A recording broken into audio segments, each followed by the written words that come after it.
Hello दोस्तों, नमस्कार। स्वागत है एक बार फिर से आप सभी का अपने प्रिय चैनल पर। दोस्तों आपको बता दें जो अभी की सबसे बड़ी खबर आ रही है, जहां कश्मीर में पाकिस्तान की सबसे बड़ी संपत्ति कर ली गई है कुर्क। बड़ी खबर, जी हां। साथ ही साथ आपको बताएंगे जहां ऑस्ट्रेलिया में फिर खालिस्तान समर्थकों की गुंडागर्दी, तिरंगा लहरा रहे स्टूडेंट्स पर किया गया है हमला। और साथ ही राहुल गांधी को जयशंकर जी ने दिया करारा जवाब, चीन को लेकर कह दी बड़ी बात। जी हाँ दोस्तों, तो हर तरह की जानकारी आपको भी बताने वाले हैं, तो आराम से बनेगा वीडियो के अंत तक। और अभी खबरों में आगे बढ़ने से पहले हमेशा की तरह अगर आप भी मानते हैं कि अपने भारतीय सेना में वो शौर्य, ताकत, बल, क्षमता, पराक्रम है और मेरा भारत महान है, तो इस वीडियो को भी कर दीजिए लाइक, चैनल को कर दीजिए सब्सक्राइब, बेल आइकन दबाइए, साथ ही कमेंट बॉक्स में लिख दीजिएगा जय हिंद। जी हाँ, तो चलते हैं पहली और सबसे बड़ी खबर की तरफ, जहाँ पर ऑस्ट्रेलिया में फिर खालिस्तान समर्थकों की गुंडागर्दी, तिरंगा लहरा रहे स्टूडेंट्स पर किया गया हमला। जी हाँ, ऑस्ट्रेलिया में लगातार खालिस्तानी समर्थकों की गुंडागर्दी देखने को मिल रही है। रविवार को एक और वीडियो सामने आया है जिसमें खालिस्तानी समर्थक अचानक आते हैं और तिरंगा झंडा लिए स्टूडेंट और कुछ लोगों को खदेड़ रहे हैं और हमला कर रहे हैं। खालिस्तान समर्थक अपना खुद का झंडा हाथ में लिए हैं। मौके पर ऑस्ट्रेलिया की पुलिस भी खड़ी और हंगामा शांत कराने की कोशिश कर रही है। ये पूरी घटना दोस्तों मेलबर्न के फेडरेशन स्क्वायर की है। हमले में 5 लोग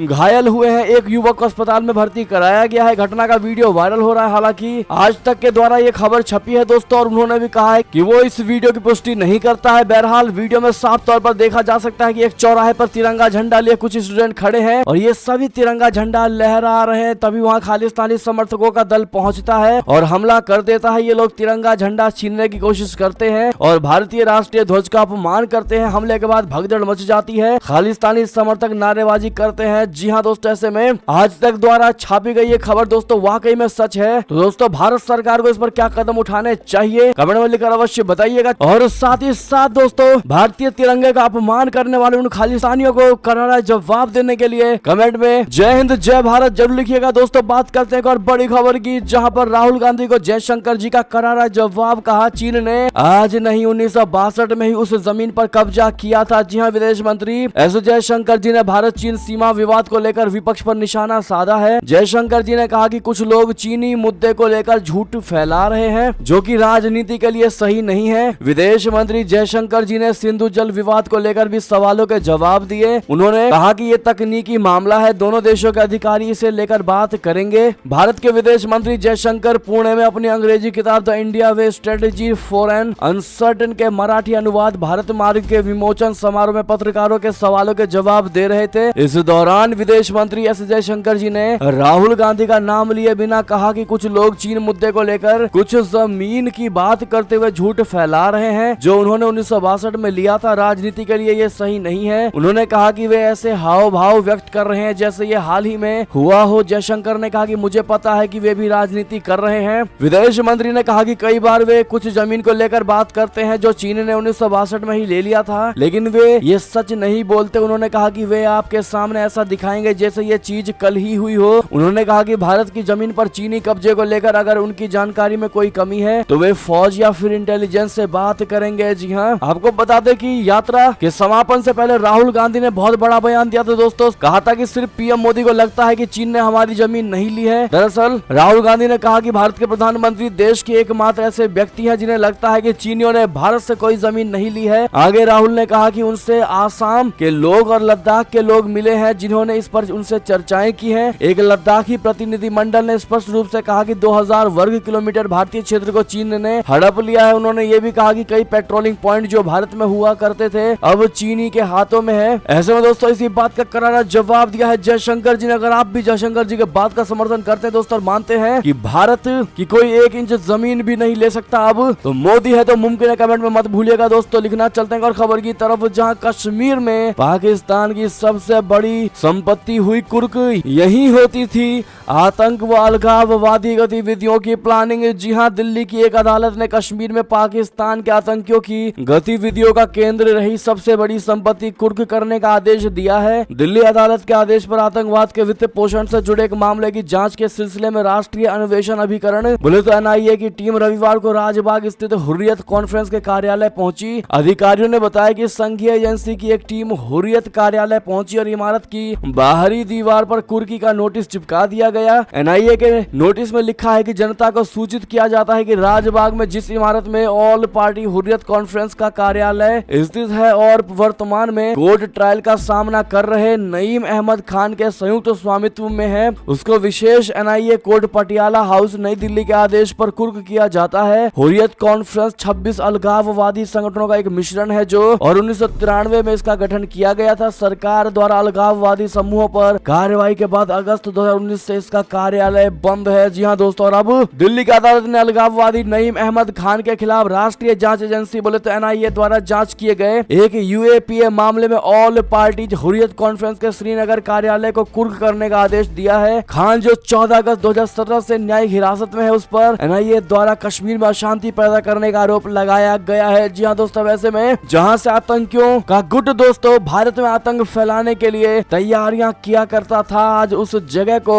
भारत की मोदी सरकार ने कुर्क करवा करके रख दिया है दोस्तों, और देश को हर तरीके से बचाने के लिए कदम उठाए गए हैं। बहरहाल आपकी जो भी इस पर निजी राय हो कमेंट में लिखकर अवश्य बताइएगा। अगर आप भी मानते हैं तो होना ही था तो वीडियो को लाइक करना और शेयर करना मत भूलेगा व्हाट्सएप, फेसबुक, ट्विटर पर, ताकि हर किसी को इसकी जानकारी हो सके। दोस्तों बात करते हैं एक और बड़ी खबर की, जहां भयानक आर्थिक संकट के बीच रशिया जाएंगे बिलावल भुट्टो। 4 महीने बाद देश लौटी नवाज शरीफ की बेटी। जी हाँ, बता दें पाकिस्तान इस समय भीषण आर्थिक संकट का सामना कर रहा है। देश में खाद्य सामग्री की कीमतें आसमान छू रही हैं। लोगों को 2 जून की रोटी जुटाने के लिए संघर्ष करना पड़ रहा है। इस बीच पाकिस्तान के विदेश मंत्रालय ने जानकारी दी है कि विदेश मंत्री बिलावल द्विपक्षीय संबंधों के सभी आयामों पर बातचीत करने के लिए रविवार को 2 दिवसीय आधिकारिक यात्रा पर रशिया जाएंगे। मंत्रालय के बयान में कहा गया है कि बिलावल भुट्टो अपने रूसी समकक्ष सर्गेई लावरोव के निमंत्रण पर मॉस्को की यात्रा करेंगे। वो अपने रूसी समकक्ष के साथ आधिकारिक वार्ताएं करेंगे, जहां दोनों पक्ष द्विपक्षीय संबंधों के सभी आयामों पर विचार विमर्श करेंगे और पारस्परिक हित के क्षेत्रीय और अंतर्राष्ट्रीय मुद्दों पर विचार का आदान प्रदान करेंगे। रशिया के ऊर्जा मंत्री निकोले शुल्गी नोव के नेतृत्व में एक उच्च स्तरीय रूसी प्रतिनिधि मंडल के ने नकदी संकट से जूझ रहे पाकिस्तान का पिछले हफ्ते दौरा किया था, ताकि तेल उपलब्ध कराने की संभावनाओं का पता लगाया जा सके। बातचीत के बाद जारी एक संयुक्त बयान में कहा गया था कि दोनों पक्ष पाकिस्तान को रूसी कच्चे तेल और तेल उत्पादों की आपूर्ति पर सैद्धांतिक रूप से एक समझौते पर पहुंचे, जिसमें तकनीकी विवरण इस साल मार्च में अंतिम रूप दिया जाना है। बात करते हैं दोस्तों एक और बड़ी खबर की, जहां पर जयशंकर ने की विदेशी मीडिया की जमकर खिंचाई, कहा वे हमें हिंदू राष्ट्रवादी सरकार बुलाते हैं। जी हाँ, जयशंकर अपनी अंग्रेजी पुस्तक the India way strategy for an uncertain world के विमोचन के दौरान विदेशी मीडिया की जमकर खिंचाई की। जयशंकर जी ने शनिवार को भारत सरकार के लिए हिंदू राष्ट्रवादी जैसे विशेषण का इस्तेमाल करने के लिए विदेशी समाचार पत्रों को फटकारा। उन्होंने कहा कि यदि आप विदेशी समाचार पत्र पढ़ते हैं तो वे हमारी सरकार के लिए हिंदू राष्ट्रवादी सरकार जैसे शब्दों का इस्तेमाल करते हैं। अमेरिका या यूरोप में वे ईसाई राष्ट्रवादी नहीं कहेंगे। ये विशेषण हमारे लिए आरक्षित है, रिजर्व है। जयशंकर ने कहा कि इन्हीं राष्ट्रवादी लोगों ने आपदा के समय में दूसरे देशों की मदद की है। विदेश मंत्री ने कहा कि वे ये नहीं समझते हैं कि ये देश दुनिया के साथ और अधिक साझेदारी करने के लिए तैयार है। साथ ही साथ दोस्तों जयशंकर जी ने जमकर की प्रधानमंत्री नरेंद्र मोदी जी की तारीफ, कहा नरेंद्र मोदी नहीं होते तो कोई भी पीएम मुझे मंत्री नहीं बनाता। जी हाँ दोस्तों, भारत के विदेश मंत्री जयशंकर ने शनिवार को कहा कि पीएम नरेंद्र मोदी के अलावा कोई और प्रधानमंत्री होते तो शायद वो कभी मंत्री नहीं बन पाते। जयशंकर जी ने कहा कि मैंने कभी मंत्री बनने के बारे में नहीं सोचा था। विदेश सचिव बनना मेरी महत्वाकांक्षा की सीमाएं थी। मैंने कभी मंत्री बनने का सपना नहीं देखा था। मुझे नहीं लगता कि प्रधानमंत्री नरेंद्र मोदी के अलावा कोई दूसरा प्रधानमंत्री होता तो मुझे मंत्री बनाता। आपको बता दें कि जयशंकर जी ने विदेश मंत्रालय में विदेश सचिव के रूप में कार्य किया था। जी हाँ दोस्तों, साथ ही साथ दोस्तों सुषमा स्वराज को भी जयशंकर जी ने याद किया और कहा कि मैं खुद से कई बार ये पूछता हूँ कि अगर वो प्रधानमंत्री नहीं होते तो क्या मुझ में राजनीति में घुसने का साहस होता, मुझे नहीं पता। इस दौरान जयशंकर ने पूर्व विदेश मंत्री दिवंगत नेता सुषमा स्वराज के साथ काम करने के अपने अनुभव को भी साझा किया। उन्हें याद करते हुए जयशंकर जी ने कहा कि हमारे पास बहुत अच्छी मंत्री सुषमा स्वराज थी और हम व्यक्तिगत रूप से बहुत अच्छे थे। मैं तो ये कहूँगा कि हमारा कॉम्बिनेशन बहुत अच्छा था, एक मंत्री और सचिव का कॉम्बिनेशन। जी हाँ, चलते हैं दोस्तों एक और बड़ी खबर की तरफ, जहाँ पर बारिश में जवानों का जोश दिखा high, beating the retreat ceremony में सेनाओं के बैंड्स ने बांधा समा। बता दें दिल्ली के ऐतिहासिक विजय चौक पर आयोजित बीटिंग रिट्रीट के जज्बे को बारिश भी डिगा नहीं सका और सशस्त्र बलों के बैंड ने भारतीय शास्त्रीय धुनों का बजाकर समा बांध दिया। इसी के साथ गणतंत्र दिवस समारोह का औपचारिक समापन हो गया। समारोह राष्ट्र राष्ट्रपति द्रौपदी मुर्मू के आगमन से शुरू हुआ उनका स्वागत। प्रधानमंत्री नरेंद्र मोदी और रक्षा मंत्री राजनाथ सिंह ने किया। मीटिंग रिट्रीट समारोह संपन्न होने के बाद प्रधानमंत्री नरेंद्र मोदी का दर्शकों का अभिवादन स्वीकार करने के लिए आश्रय क्षेत्र से बाहर निकले, जिसकी वजह से वे भीग गए। पहली बार नॉर्थ ब्लॉक और साउथ ब्लॉक के अग्रभाग पर 3D एनमॉर्फिक प्रोजेक्शन किया गया। थल सेना, वायुसेना, नौसेना, राज्य पुलिस और केंद्रीय सशस्त्र पुलिस बल बोले तो CAPF के संगीत बैंड ने कुल 29 भारतीय धुन बजाए। जमीन गीली होने के बावजूद कदमों की आवाज पर कोई असर नहीं हुआ और समारोह की शुरुआत अग्निवीर धुन से हुई। इसके बाद अल्मोड़ा, केदारनाथ, संगम, दूर, सतपुड़ा की रानी, भागीरथी और कोंकण सुंदरी धुन बजाई गई। जी हाँ दोस्तों, मेरा भारत सुंदर भारत को लेकर कमेंट में लिख जरूर दीजिएगा। बात करते हैं एक और खबर की, जहां पर अमेरिका और चीन के बीच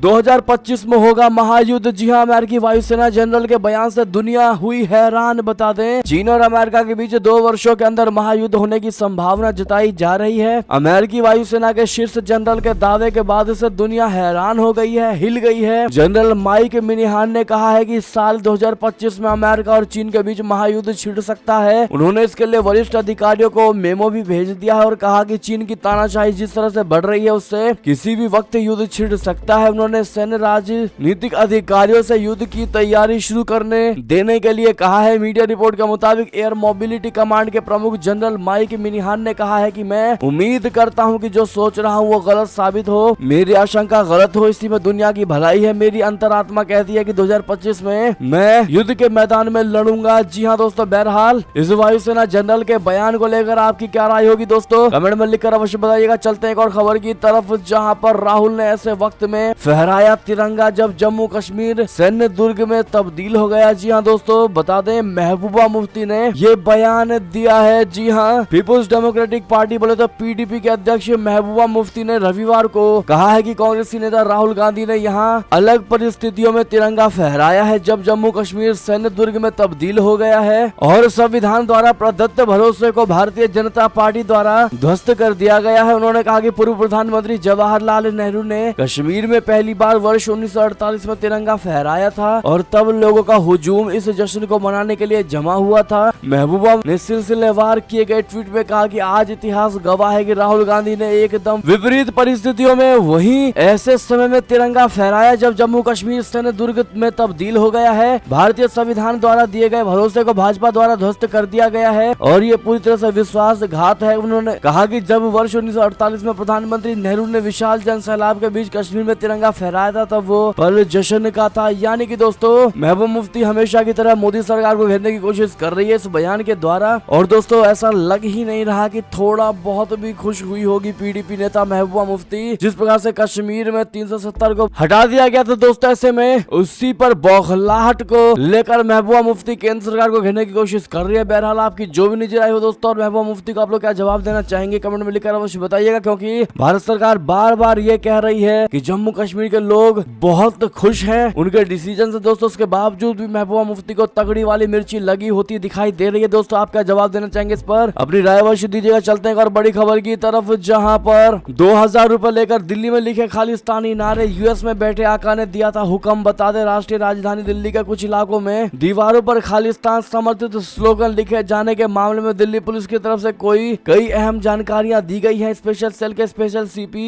HGS धालीवाल ने बताया कि हिरासत में लिए गए आरोपियों में से एक विक्रमजीत होटल में चालक के तौर पर ही काम करता है। विक्रमजीत US आधारित XFJ के सदस्य गगनदीप के संपर्क में था। गगनदीप ने ही उसे दीवारों पर पेंट कर खालिस्तान समर्थित स्लोगन लिखने का निर्देश दिया था। विक्रमजीत और उसके सहयोगी ने 2000 रुपए के लिए यह काम किया। जी हाँ, वरिष्ठ पुलिस अधिकारी की तरफ से जानकारी दी गई कि वो गगनदीप की कुंडली खंगाल रही है और यहाँ पर उस पर केस दर्ज किया जाएगा। जी हाँ दोस्तों, चलते हैं और खबर की तरफ, जहाँ पर चीन के BRI प्रोजेक्ट ने तोड़ी सहयोगी देशों की कमर। पाकिस्तान, श्रीलंका सहित कई देश हुए प्रभावित। बता दें, चीन की बेल्ट एंड रोड इनिशिएटिव परियोजना इसके साथ जुड़े सहयोगी देशों के लिए जी का जंजाल बनी हुई है। साउथ रिसर्च इनिशिएटिव बोले तो SSRI की रिपोर्ट के अनुसार जाम्बिया, पाकिस्तान, लाओस, अंगोला और श्रीलंका से तथ्यों का विश्लेषण करने के बाद BRI के भविष्य पर सवाल उठने शुरू हो गए। इस परियोजना के जरिए चीन ने पूरी दुनिया में अरबों डॉलर का निवेश किया है। चीन ने BRI के जरिए इन देशों में खासा निवेश किया और खंडन देशों को सपने दिखाए कि इससे उनके बुनियादी ढांचे में सुधार आएगा जो उन्हें आर्थिक विकास में मदद करेगा। हालांकि चीनी सरकार इन दिनों BRI के तहत नए कर्ज जारी नहीं कर रही है। रिपोर्ट के अनुसार दूरगामी परिणामों की चिंता किए बिना BRI प्रोजेक्ट को बहुत जल्दी लागू किया गया। इसके साथ ही कई राष्ट्र इस प्रोजेक्ट का समर्थन करते हैं, लेकिन आर्थिक योगदान कोई नहीं देना चाहता। जी हाँ, उनका मानना है कि चीन को अधिकांश खर्च वहन करना चाहिए। अब इन 5 देशों में सरकार के इन उपायों से लोगों में असंतोष बढ़ा दिया गया है। अगर आप भी ये मानते हैं तो अपनी राय अवश्य दीजिएगा और वीडियो को लाइक करना तो बिल्कुल मत भूलिएगा। बढ़ते हैं दोस्तों एक और बड़ी खबर की तरफ, जहां जंग के बीच रशिया का बड़ा आरोप, अस्पताल पर यूक्रेन के मिसाइल हमले में 14 की मौत। जी हाँ, रशिया ने शनिवार को यूक्रेन पर आरोप लगाया कि उसने पूर्वी लुहांस में एक अस्पताल पर हमला किया, जिसमें 14 लोगों की मौत हो गई और 24 घायल हो गए। रशिया के रक्षा मंत्रालय ने आरोप लगाया है कि शनिवार सुबह नोवायदार शहर में यूक्रेनी सेना के जिला अस्पताल की इमारत पर अमेरिकी निर्मित HIMARS multiple launcher rocket system हमले से किया गया। मंत्रालय ने आगे कहा कि हमले में 14 लोगों की मौतें हो गई और 24 घायल हो गए, जिनमें अस्पताल के मरीज और मेडिकल स्टाफ शामिल है। आगे कहा गया है कि यह अस्पताल कई महीनों से स्थानीय लोगों और सुरक्षा बलों को इलाज मुहैया करा रहा था। जी हाँ, चलते हैं दोस्तों एक और खबर की ओर, जहां माइक पोम्पियो ने लिखा कि सिर्फ अपने और सत्ता के बारे में सोचते थे अफगानी नेता, बहुत बड़े धोखेबाज थे अशरफ गनी। जी हाँ, अमेरिका के पूर्व विदेश मंत्री माइक पोम्पियो ने आरोप लगाया है कि अफगानिस्तान के पूर्व राष्ट्रपति अशरफ गनी बहुत बड़े धोखेबाज थे। उन्हें सिर्फ अपनी परवाह थी, वो किसी भी तरह सत्ता में बने रहना चाहते थे और वो किसी भी शांति वार्ता के लिए बहुत बड़ा अवरोधक थे। गौरतलब है कि 2021 में जब काबुल में तालिबान अफगानिस्तान की सत्ता पर काबिज हो गया था, तब गनी देश छोड़कर भाग गए थे। अपनी पुस्तक never give in inch fighting for America I love में पोम्पियो ने दावा किया है कि गनी और अफगानिस्तान के पूर्व मुख्य कार्यकारी अब्दुल्ला शीर्षतम स्तर पर भ्रष्टाचार में शामिल थे, जिसकी वजह से अगस्त 2021 में इस युद्ध प्रभावित देश से सफलता पूर्वक बाहर निकलने में अमेरिका को बाधा पहुंची। अमेरिका ने अफगानिस्तान से अपनी सेना वापस बुलाने का काम 31 अगस्त तक पूरा कर लिया था और इस तरह से उस देश में 20 साल की उसकी सैन्य उपस्थिति समाप्त हुई थी। जी हाँ, बहरहाल जब अशरफ गनी की बात आ ही गई है दोस्तों, तो आप लोग उनके नेचर के बारे में क्या कहना चाहेंगे? अगर आप भी मानते हैं कि वो सिर्फ अपने बारे में ही सोचते थे तो दोस्तों तो अपनी राय अवश्य दीजिएगा और वीडियो को शेयर करना मत भूलिएगा। चलते हैं और बड़ी खबर की तरफ, जहां पर भारत और अमेरिका का रिश्ता उतना मजबूत नहीं जितना होना चाहिए। आखिर क्यों भारतीय अमेरिकी सांसद ने ये बात कही, ये बता दें। भारतीय अमेरिकी सांसद श्री थानेदार ने कहा कि भारत और अमेरिका के बीच संबंध उतने मजबूत नहीं रहे जितना उन्हें होने की आवश्यकता है। उन्होंने संकल्प लिया है कि वो आर्थिक संबंधों को मजबूत करने के लिए काम करेंगे, जिससे दोनों देशों का लाभ होगा और दोनों के लिए के बीच सहयोग बढ़ाने में मदद मिलेगी। थानेदार जो कि 67 साल के मिशन गन के 13वें कांग्रेसनल डिस्ट्रिक्ट का प्रतिनिधित्व करेंगे, जिसमें मुख्य रूप से वेस्ट डेस्ट्रॉइट और उसके उपनगर शामिल हैं। उन्होंने इस महीने की शुरुआत में अमेरिका प्रतिनिधि सभा के सदस्य के रूप में शपथ ली थी। जी हाँ दोस्तों, साथ ही साथ बात करते हैं एक और बड़ी खबर की, जहां 9 लाख की आबादी वाले इस देश ने चीन को दिखाई आंख, सुरक्षा समझौता किया रद्द। भारत से है इसके खास संबंध, बता दें। चीन इन दिनों रणनीतिक रूप से महत्वपूर्ण दुनिया के छोटे छोटे शहरों के साथ सुरक्षा समझौता कर रहा है। इसका मुख्य मकसद इन देशों में अपनी पैठ को मजबूत कर चीनी मिलिट्री बेस स्थापित करने की है। चीन की इस चाल के बारे में अमेरिका, ब्रिटेन और ऑस्ट्रेलिया जैसे देश कई बार पूरी दुनिया को सतर्क कर चुके हैं। इस बीच लगभग 9 लाख की आबादी वाले एक छोटे से देश फिजी ने चीनी सुरक्षा समझौता को रद्द कर दिया है। फिजी के प्रधानमंत्री सितविनी राबुका ने कहा कि फिजी पुलिस फोर्स की सहायता के लिए हमें चीन के सरकारी सुरक्षा कर्मियों की जरूरत नहीं है। फिजी और चीन में 2011 में सुरक्षा समझौते को लेकर समझौता ज्ञापन पर हस्ताक्षर हुए थे। जी हाँ दोस्तों, साथ ही साथ बताते बड़ी खबर आपको, जहां पर G20 शिखर सम्मेलन में शामिल हो सकती है बांग्लादेश की प्रधानमंत्री हसीना। भारत ने भेजा निमंत्रण। जी हाँ, बांग्लादेश की प्रधानमंत्री शेख हसीना के G20 शिखर सम्मेलन में शामिल होने की संभावनाएं हैं। दरअसल हसीना का भारतीय समकक्ष नरेंद्र मोदी की ओर से उन्हें सितंबर में होने वाले शिखर सम्मेलन में शामिल होने के लिए निमंत्रण भेजा गया। विदेश मंत्रालय के एक अधिकारी ने यह जानकारी दी। भारत ने बीते साल 1 दिसंबर को G20 की कमान संभाली है और ये इस साल देश भर में 200 से ज्यादा बैठकों की मेजबानी कर सकता है। राज्य या सरकारों के स्तर पर G200 नेताओं का अगला शिखर सम्मेलन इस साल 9 और 10 दिसंबर को नई दिल्ली में होना है। बात करते हैं एक और बड़ी खबर की, जहां पर पाकिस्तान सरकार ने इमरान खान की ले ली सुरक्षा वापस। आखिर क्यों, बता दें। राजधानी की पुलिस ने PTI के अध्यक्ष इमरान खान के आवास से बनी गाला से सुरक्षा वापस ले ली और खैबर पख्तूनख्वा की कार्यवाहक प्रांतीय सरकार ने उनकी सुरक्षा में लगे सुरक्षा कर्मियों को भी वापस बुला लिया है। यह जानकारी PTI अध्यक्ष ने द न्यूज इंटरनेशनल अखबार को दी है। रिपोर्ट के मुताबिक इमरान खान पूर्व प्रधानमंत्री और PP के सह अध्यक्ष आसिफ अली जरदारी पर आतंकी संगठन को ठेका देकर उनकी हत्या की साजिश रचने का आरोप लगा रहे हैं। इसके बाद उनकी सुरक्षा हटाई गई है। बता दें कि खान पर वजीराबाद हमले के बाद खैबर पख्तूनख्वा के 50 पुलिस कर्मियों को सुरक्षा के लिए तैनात किया गया था। जी हाँ दोस्तों, चलते हैं एक और बड़ी खबर की ओर, जहां फिलिस्तीनियों के घर चलवाएंगे बुलडोजर। जी हाँ, इजरायलियों पर हमले के बाद सख्त हुए पीएम मोदी के मित्र, यहूदियों को देंगे बंदूक। जी हाँ, इजराइल के प्रधानमंत्री और पीएम नरेंद्र मोदी के दोस्त बेंजामिन नेतन्याहू ने यरूशलेम में गोलीबारी की दोहरी घटना के बाद जवाब में फिलिस्तीनियों के खिलाफ दंडात्मक कदम उठाने की घोषणा की है। शुक्रवार को फिलिस्तीनियों के हमले में 7 इजरायली मारे गए थे, जबकि 5 अन्य बुरी तरह से घायल हुए हैं। 13 साल के एक फिलिस्तीनी किशोर ने शनिवार को भी 2 इजरायली पर गोलियां दागी। हमले के बाद फिलिस्तीनियों ने जश्न मनाया। जी हाँ दोस्तों, चलते हैं एक और बड़ी खबर की तरफ, जहां ब्रिटेन से बड़ी खबर, ब्रिटेनी पीएम ऋषि सुनक का टैक्स हेराफेरी केस में बहुत बड़ा एक्शन। जांच के कंजर्वेटिव पार्टी के चेयरमैन को किया बर्खास्त। जी हाँ दोस्तों, ब्रिटेन के प्रधानमंत्री ऋषि सुनक ने कंजर्वेटिव पार्टी के चेयरमैन नादिम अजहवी को टैक्स हेराफेरी के मामले में जांच के बाद बर्खास्त किया है। दरअसल इस मामले में विपक्ष की ओर से लगातार तीखे आरोप लगाए जा रहे थे। इसके बाद पीएम ऋषि सुनक ने टैक्स हेराफेरी मामले की स्वतंत्र जांच के लिए आदेश दिए थे। जांच के बाद नादिम जानवी पर कार्रवाई की गई है। जी हाँ दोस्तों, साथ ही साथ अब आप लोगों के क्या विचार होंगे दोस्तों, इस पर कमेंट में लिखकर अवश्य बताइएगा। और इसी बीच राहुल गांधी का बहुत बड़ा सवाल है दोस्तों, अमित शाह जी को लेकर, हो सकता है आप लोग जवाब जरूर देंगे। दरअसल राहुल गांधी ने कहा कि कश्मीर में हालात अच्छे हैं तो लाल चौक पर पैदल क्यों नहीं जाते अमित शाह। जी हाँ, कांग्रेस की भारत जोड़ो यात्रा रविवार को अपने अंतिम पड़ाव जम्मू कश्मीर के श्रीनगर पहुंच गई। यहाँ यात्रा संयोजक राहुल गांधी ने तिरंगा झंडा लहराया। इसके बाद प्रेस कॉन्फ्रेंस की और एक बार फिर बीजेपी सरकार पर हमला बोला। राहुल ने गृह मंत्री अमित शाह का सीधे चुनौती दी और कहा कि जम्मू कश्मीर में टारगेट किलिंग ब्लास्ट हो रहे हैं। अगर सुरक्षा व्यवस्था इतनी अच्छी है तो बीजेपी लाल चौक से जम्मू तक यात्रा क्यों नहीं करती। गृह मंत्री अमित शाह जम्मू से कश्मीर तक यात्रा क्यों नहीं करते। मुझे नहीं लगता कि यहाँ की सुरक्षा व्यवस्था ठीक है। जी हाँ, इसी बीच दोस्तों आप लोग क्या करारा जवाब देना चाहेंगे राहुल गांधी को दोस्तों अमित शाह जी के ऊपर उस बयान को लेकर। इसी बीच ये थी अब तक की सारी बड़ी खबर। आपको हमारी खबर कैसी लगी? आशा करता हूँ बहुत अच्छी लगी होगी। अगर थोड़ी भी अच्छी लगी है तो इस वीडियो को भी अपने भाई बंधुओं में व्हाट्सएप, फेसबुक, ट्विटर के जरिए पूरे भारत में शेयर करना बिल्कुल मत भूलिएगा। अभी कर दीजिए इस वीडियो को लाइक, चैनल को कर दीजिए सब्सक्राइब, बेल आइकन दबाइए, साथ ही कमेंट बॉक्स में लिख दीजिएगा जय हिंद जय भारत। तो मिलते हैं आप अगली बड़ी खबरों में, तब तक अपना ख्याल रखिएगा। आप सभी का बहुत बहुत धन्यवाद। जय हिंद जय भारत।